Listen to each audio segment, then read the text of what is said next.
तो hello dear friends, कैसे हो आप सभी। आपके लिए लेकर आ चुका हूँ हरियाणा बोर्ड क्लास 12th के लिए हिस्ट्री का जो प्री बोर्ड एग्ज़ाम आपका हो चुका है। हरियाणा बोर्ड का कुछ स्कूलों के बचे हुए हैं, तो यहाँ से देख सकते हो हिस्ट्री का जो आपका पेपर है 12th क्लास का, तो किस तरीके से आपका पेपर आया था और मेंस एग्जाम में किस तरीके से पेपर आपका आएगा। सेम डिक्टो आपका इसी तरीके से क्वेश्चन मेंस एग्जाम में आएगा, तो आपको इस वीडियो को कंप्लीट देखना है। तो पहला क्वेश्चन दे रखा है, वह स्थान जहाँ हड़प्पा सभ्यता विशाल स्नानागार प्राप्त हुए थे तो कहाँ पे हुए थे, वो मोहनजोदड़ो। महाभारत की रचना किसने की थी, वेद व्यास ने की थी। ठीक है, रामायण की किसने की थी, तो वाल्मीकि आ जाएगा। इब्न बतूता कहाँ का निवासी था, मोरक्को का था। ठीक है, प्रसिद्ध पुस्तक किताबुल उल हिंद के लेखक कौन थे, अल बुरूनी थे।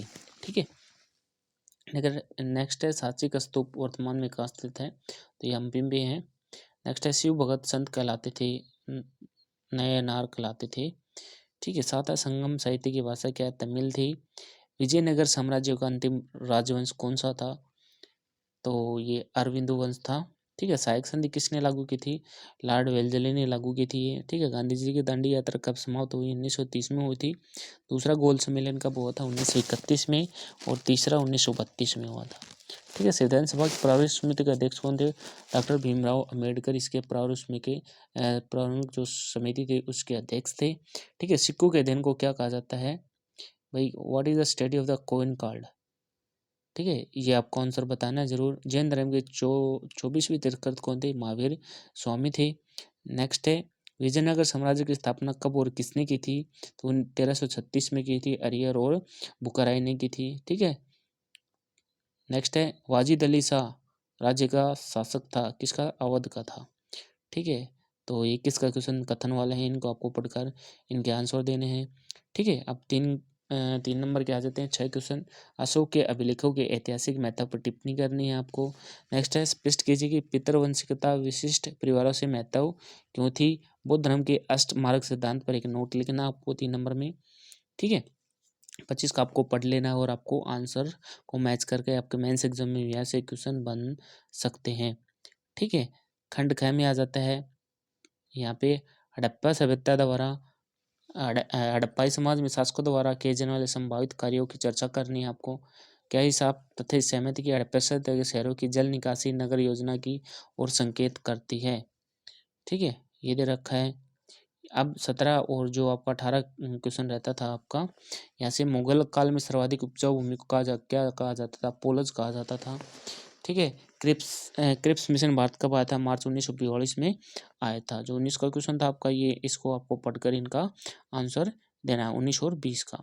ठीक है, नेक्स्ट आ जाता है आपका, यहाँ से जो 30 का क्वेश्चन आ जाता है, इसको ध्यानपूर्वक पढ़ना है और नीचे दिए गए प्रश्नों के आपको उत्तर देने हैं, तो आपको इसको रीड करके इनके आंसर देने हैं, इसी में इन्हीं के आंसर आपको मिल जाएंगे। ठीक है, नेक्स्ट है 34 का, क्यों और किस तरह शासकों ने नए नार और सूफी संतों की परंपराओं से अपने संबंध बनाने का प्रयास किया, व्याख्या करनी है। नेक्स्ट है, संत कबीर कौन थे, भक्ति परंपरा में इनका क्या महत्व था, ये आपको इस पे टिप्पणी लिखनी है। या और में आ जाता है, मध्यकालीन भारत में सामाजिक धार्मिक राजनीतिक परिवर्तनों की प्रतिक्रिया में भक्ति सूफी आंदोलन बढ़े, तो इस पर आपको बताना है, तर्क देने हैं। ठीक है, 35 का क्वेश्चन है, विद्रोही क्या चाहते थे कि विभिन्न सामाजिक समूहों की दृष्टि में कितना फर्क था, तो आपको बताना है। सेक्शन ई में आ जाता है आपका आधारित, जो मैप आधारित क्वेश्चन आ जाते हैं भाई 5 नंबर के। इसको आपको रेखा मानचित्र पे जो भारत का मानचित्र उस पर आपको बनाना है। बनावली, हड़प्पा सभ्यता, अमरावती स्तूप, मत्स्य, बैरकपुर छावनी। ठीक है, राजस्थान जहाँ गांधी ने नील की खेती करने वाले किसानों के लिए क्या है, सत्याग्रह किया था। ठीक है, 31 का क्वेश्चन, इनको आपको पढ़कर इनके आंसर देने हैं, ये नीचे आपको मिल जाएंगे। ठीक है, इसी तरीके से 32 का क्वेश्चन आ जाता है, ध्यानपूर्वक पढ़िए, नीचे दिए गए प्रश्नों के आपको उत्तर देने हैं। ठीक है, तो ये था आपका हिस्ट्री का पेपर, जो आपके मेंस एग्जाम में भी आपको यहाँ से हेल्पफुल रहेंगे ये क्वेश्चन, इनको आपको पढ़ना है और इसी तरीके से आपका मेंस एग्जाम आएगा। और जो प्री बोर्ड जिन बच्चों की नहीं हुए हैं, तो आपको इनको पढ़ के जरूर जाना है। तो वीडियो पसंद आए, वीडियो को लाइक और शेयर जरूर करें। तो थैंक यू डियर फ्रेंड्स।